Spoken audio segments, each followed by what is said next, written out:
Hello guys, welcome back to Lebens vlog. എല്ലാവർക്കും Lebens വ്ളോഗിലേക്ക് ഒരിക്കൽ കൂടി സ്വാഗതം. ഇന്ന് ഞാൻ വന്നിട്ട് ഒരു ഡിഫറെൻ്റ് ആയിട്ടുള്ള ഒരു അപ്പാണിത്. അതായത് വെളുത്തുള്ളി ഇല്ലാത്ത വെളുത്തുള്ളിൻ്റെ അപ്പം. ഇതെങ്ങനെ നമുക്ക് ഉണ്ടാക്കാൻ നോക്കാം. ആദ്യം അതിലേക്ക് നമുക്കൊരു മാവ് വേണം. അതായത് നമ്മൾ സാധാരണ പത്തലിൻ്റെ മാവിലേക്ക് ഒരു പിടി തേങ്ങയും ഒരു മീഡിയം സൈസ് ഉള്ളിയും പിന്നെ ഒരു സ്പൂൺ പെരിഞ്ചീരകം അതായത് ഫെനൽ സീഡിട്ട് ഇതേപോലെ മിക്സ് ചെയ്ത് ഗ്രൈൻഡ് ചെയ്തെടുത്ത്, അതായത് വെച്ച് മാവ് കണക്കാക്കി. ഇനി നിങ്ങൾക്ക് ഇതിലേക്ക് ഏത് ഫില്ലിംഗ് വേണമെങ്കിൽ യൂസ് ചെയ്യാം. പക്ഷേ ഞാൻ ഇവിടെ യൂസ് ചെയ്തിട്ടുള്ളത് ഇളമ്പക്കൻ്റെ ഫില്ലിംഗ് ആണ്. നമുക്കിത് ആദ്യം ഒരു നാരങ്ങ വലുപ്പത്തിൽ ബോൾസാക്കി എടുത്തിട്ട് ഇതേപോലെ നമുക്ക് സാധാരണ ചെറിയൊരു പത്തിരി അടക്കം എടുക്കാം. ഇനി നമുക്കതിലേക്ക് നമ്മളെ ഫില്ലിംഗ് ഇട്ട് കൊടുക്കാം. ഫില്ലിങ് വളരെ കുറച്ച് ഫില്ലിങ് മതി, ഓവർ ഫില്ലിങ് വേണ്ട. അപ്പോൾ നമുക്ക് ഫോൾഡ് ചെയ്യാനൊക്കെ ബുദ്ധിമുട്ടാവും. പിന്നെ ഫില്ലിങ് നമ്മൾ കൈക്കാവാണ്ടും നിങ്ങൾ ശ്രദ്ധിക്കണം. അപ്പോൾ അതിൽ കളർ വരും. നമ്മുടെ അപ്പത്തിൻ്റെയും മുകളിൽ വൈറ്റ് സർഫസിൽ നമുക്കതിൽ കളർ വരും. ഇതേപോലെ നമുക്കൊന്ന് ഒരു ഫ്രണ്ട് ഭാഗം കുറച്ച് ഹൈലൈറ്റ് ചെയ്തിട്ട് നമുക്ക് ഉണ്ടാക്കാം. കുറച്ചൊന്ന് പ്രസ് ചെയ്ത് കൊടുക്കാം നമുക്ക് ആ ഒരു റൗണ്ട് ഷേപ്പ് കിട്ടാൻ വേണ്ടിയിട്ട്. കണ്ടില്ലേ, ഇതേപോലെ നമുക്കൊന്ന് ഷേപ്പൊക്കെ ചെയ്തെടുക്കാം.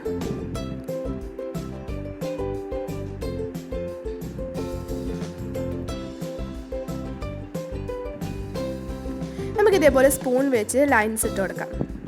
ഈ ലൈൻസ് എന്ന് പറയുന്നത് നമ്മളെ ഈ വെളുത്തുള്ളിൻ്റെ അല്ലിയാണിതല്ലോ. അങ്ങനെ നമുക്ക് ലൈൻസ് ഇടും പ്രത്യേകം ശ്രദ്ധിക്കണം. ഭയങ്കര ഹാർഡായിട്ട്, അതായത് കട്ടിയിൽ ലൈൻസ് ഇട്ട് കൊടുക്കണ്ട. അപ്പോൾ അത് മുറിഞ്ഞു പോവും. അപ്പം പണ്ടൊക്കെ പുറത്ത് വരാൻ തുടങ്ങും. പക്ഷെ ലൈറ്റായിട്ട് നമുക്ക് ലൈൻസ് ഇട്ട് കൊടുത്താൽ മതി. ഇനി നമുക്ക് അതേപോലെ ബാക്കിയെടുക്കാം. നമ്മൾ ഈ ഫില്ലിങ് നിങ്ങൾക്ക് വരുന്നെങ്കിൽ സ്പൈസി ആയിട്ടുള്ള ഒരു ഫില്ലിംഗ് ആയിരിക്കണം. നിങ്ങൾക്ക് ഇതിലേക്ക് ഏത് ഫില്ലിങ് ചെയ്യാം, ചിക്കനോ ബീഫോ അല്ലെങ്കിൽ ഇളമ്പക്ക, ചെമ്മീനൊക്കെ. എൻ്റെ ഒരു പേഴ്സണൽ അഭിപ്രായത്തിൽ ഇളമ്പക്കയും ചെമ്മീൻ്റെ പണ്ടായിരിക്കും ഏറ്റവും കൂടുതൽ സ്യൂട്ടാവുക ഇതിന്. പിന്നെ നമ്മൾ അതായത് ഫില്ലിംഗ് ഉണ്ടാക്കുമ്പോൾ പ്രത്യേകം ശ്രദ്ധിക്കണം. അതിൽ നമ്മൾ മുളക് പൊടി കുറച്ച് ഹൈലൈറ്റ് ചെയ്യണം. കാരണം അതിൻ്റെ ഒരു കളറും സ്പൈസി ഉണ്ടായാൽ ഈ ഒരു അപ്പം പ്രത്യേക ഒരു ടേസ്റ്റാണ്. ഇത് പെട്ടെന്ന് ഉണ്ടാക്കാൻ പറ്റും. കുറച്ച് 2-3 നിങ്ങൾക്ക് കുറച്ച് ഡിഫിക്കൽറ്റി ആയിരിക്കും. ബാക്കിയൊക്കെ നമുക്ക് പെട്ടെന്ന് ഉണ്ടാക്കാം.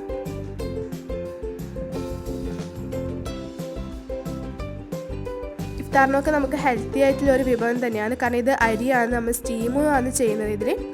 അപ്പം നമുക്ക് ഇതേപോലെ ബാക്കിയെല്ലാം ആക്കിയെടുക്കാം. ഈ ഒരു അപ്പം എനിക്ക് പേഴ്സണലി സജസ്റ്റ് ചെയ്തത് നമ്മളെ അമ്മായിയാണ്. അമ്മായി എന്ന് പറയുന്നത് ഇക്കക്കാൻ്റെ ഭാര്യയെന്നല്ല, നമ്മളെ അപ്പുറത്തെ വീട്ടിൽ നമ്മളെ അയൽവാസിയാണിത്.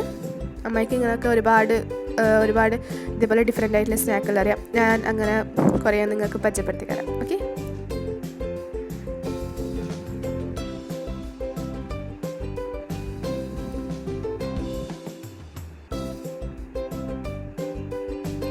അങ്ങനെ നമ്മൾ വെളുത്തുള്ളില്ലാത്ത വെളുത്തുള്ളി അപ്പം ഇവിടെ റെഡി ആയിട്ടുണ്ട്. ഇനി നമുക്ക് എന്താക്കാം, ഇതിൻ്റെ ബാക്ക് സൈഡിൽ നമുക്ക് കുറച്ച് കുരുമുളക് പൊടി ഇട്ട് കൊടുക്കാം.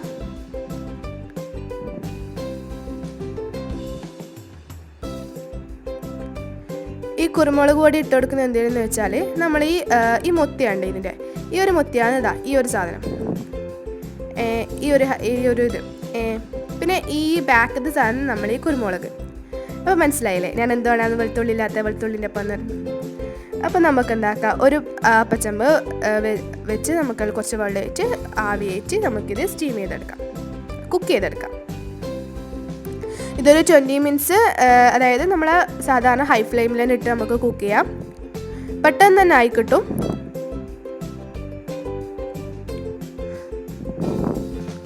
പിന്നെ നമ്മൾ ഈ അപ്പം ഓവർ വലുതാക്കി എടുക്കേണ്ട. അപ്പം കഴിക്കാൻ കുറച്ച് ടേസ്റ്റിനാണ്, ചെറുതായിരിക്കും ഏറ്റവും നല്ലത്. അങ്ങനെ നമ്മൾ അപ്പമൊക്കെ ഇവിടെ റെഡി ആയിട്ടുണ്ട്.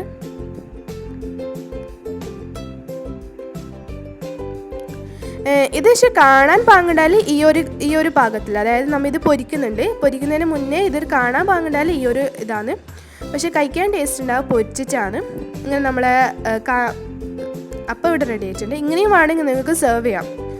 പക്ഷേ എൻ്റെ പേഴ്സണൽ അഭിപ്രായം എന്ന് പറയുന്നത് ഇത് പൊരിച്ചിട്ട് കഴിക്കാനാണ്. പൊരിക്കലെന്ന് വെച്ചാൽ അതിലേക്ക് ഒരു 1.5 സ്പൂൺ മുളക് പൊടിയും ഉപ്പും ആവശ്യത്തിന് വെള്ളവും ചേർത്ത് നന്നായി മിക്സ് ചെയ്യാം.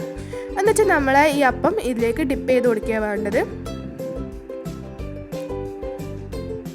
നമുക്കൊരു ഫൈൻ വെച്ച് ഇതേപോലെ നമുക്ക് പൊരിച്ചെടുക്കാം. നിങ്ങൾ ഇതേപോലെ മുളക് കോട്ടയും ശ്രദ്ധിക്കണം. അതിൻ്റെ മുത്തി നമുക്ക് അടർന്നു പോകാൻ ചാൻസ് ഉണ്ട്. നിങ്ങൾ ഭയങ്കര ഹാർഡിൽ ചെയ്യുമെങ്കിൽ ഭയങ്കര സോഫ്റ്റ് ആയിട്ട് ലൈറ്റായിട്ട് വേണം നമ്മൾ ഇത് ഡിപ്പ് ചെയ്തെടുക്കാൻ വേണ്ടിയിട്ട്. ഇങ്ങനെ ചെയ്യുമ്പോൾ നമുക്ക് കല്ലുമ്മക്കായി നമ്മൾ നിറച്ച് കുറച്ച് പൊരിക്കലുണ്ടല്ലോ. അപ്പം ആ ഒരു ടേസ്റ്റ് വരുന്നത് ഇങ്ങനെയാണ്. ഇങ്ങനെ ചെയ്യുമ്പം ആ ഒരു ടേസ്റ്റ് വരുന്നുണ്ട്.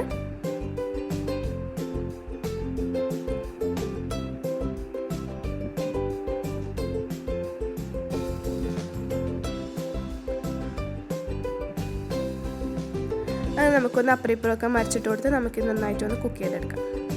കണ്ടില്ലേ, നമ്മളെ വെളുത്തുള്ളി ഇല്ലാത്ത വെളുത്തുള്ളിൻ്റെ അപ്പം റെഡി ആയിട്ടുണ്ട്. ഞാൻ പറഞ്ഞില്ലേ, കാണാൻ വാങ്ങണ്ടാലും വൈറ്റും പക്ഷെ കഴിക്കാൻ വാങ്ങണ്ടാലേ നമ്മളെ ചോപ്പും, അതായത് പൊരിച്ചിട്ടുള്ളതാണ്.